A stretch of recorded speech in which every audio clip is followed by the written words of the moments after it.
नमस्कार प्रिय साथियों, आप सभी आदरणीय पेंशन धारकों का हमारे इस परिवार में एक बार फिर से हार्दिक स्वागत और अभिनंदन है। हम दिल से यही कामना करते हैं कि आप सभी स्वस्थ हों, सुरक्षित हों और अपने जीवन के इस महत्वपूर्ण चरण को सम्मान, आत्मविश्वास और संतुलन के साथ जी रहे हों। जीवन का यह समय अनुभवों, संघर्षों और उपलब्धियों का संगम होता है और यही वह समय भी है जब व्यक्ति को सबसे अधिक स्थिरता, सुरक्षा और सम्मान की आवश्यकता होती है। आज हम जिस विषय पर विस्तार से चर्चा करने जा रहे हैं वह केवल एक सामान्य समाचार नहीं है, बल्कि देश के करोड़ों पेंशनर्स की उम्मीदों, उनके भविष्य और उनके सम्मान से जुड़ा हुआ एक महत्वपूर्ण मुद्दा है। इसलिए इस पूरे विषय को ध्यान से समझना बेहद जरूरी है, क्योंकि इसमें जो संभावित बदलाव चर्चा में आ रहे हैं वे लाखों परिवारों के जीवन पर गहरा प्रभाव डाल सकते हैं।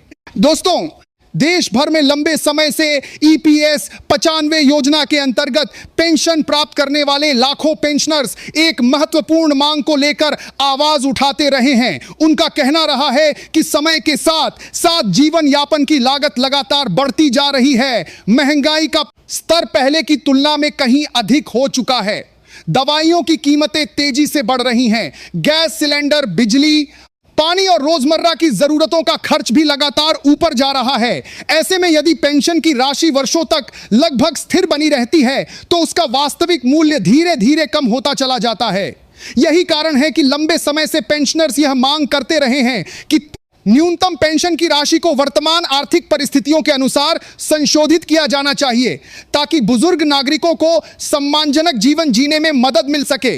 कई वर्षों तक न्यूनतम पेंशन लगभग 1000 रुपए के आसपास ही बनी रही। कई ऐसे पेंशनर्स हैं जिन्हें हर महीने केवल 1000 से लेकर लगभग 1500 रुपए के बीच ही पेंशन मिलती रही है। यदि आज के समय में हम इस राशि का मूल्य समझने की कोशिश करें तो यह स्पष्ट हो जाता है कि इतनी कम राशि में पूरे महीने का खर्च चलाना लगभग असंभव है। केवल रसोई का मासिक बजट ही कई हजार रुपए तक पहुंच जाता है। यदि किसी बुजुर्ग को नियमित रूप से दवाइयों की आवश्यकता हो तो दवा का खर्च ही कई बार हजारों रुपए तक पहुंच जाता है। डॉक्टर की फीस अलग होती है, जांच का खर्च अलग होता है और इसके अलावा बिजली, पानी, किराया या अन्य घरेलू आवश्यकताएं भी होती हैं।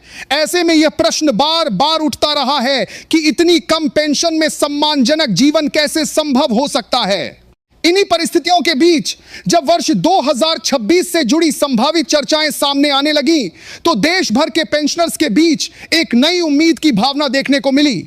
हाल के समय में जिस विषय ने सबसे अधिक ध्यान आकर्षित किया है वह न्यूनतम पेंशन को बढ़ाकर लगभग 7500 रुपए प्रतिमाह करने के प्रस्ताव से जुड़ी चर्चाओं का है। इसके साथ साथ यह भी कहा जा रहा है कि यदि भविष्य में इस प्रकार का कोई निर्णय लागू होता है तो पेंशन के साथ महंगाई भत्ता जोड़ने पर भी विचार किया जा सकता है। यह विचार इसलिए महत्वपूर्ण माना जा रहा है क्योंकि महंगाई समय के साथ बदलती रहती है। यदि पेंशन की राशि स्थिर रहती है और महंगाई बढ़ती रहती है तो धीरे धीरे उस पेंशन की वास्तविक क्रय शक्ति कम हो जाती है।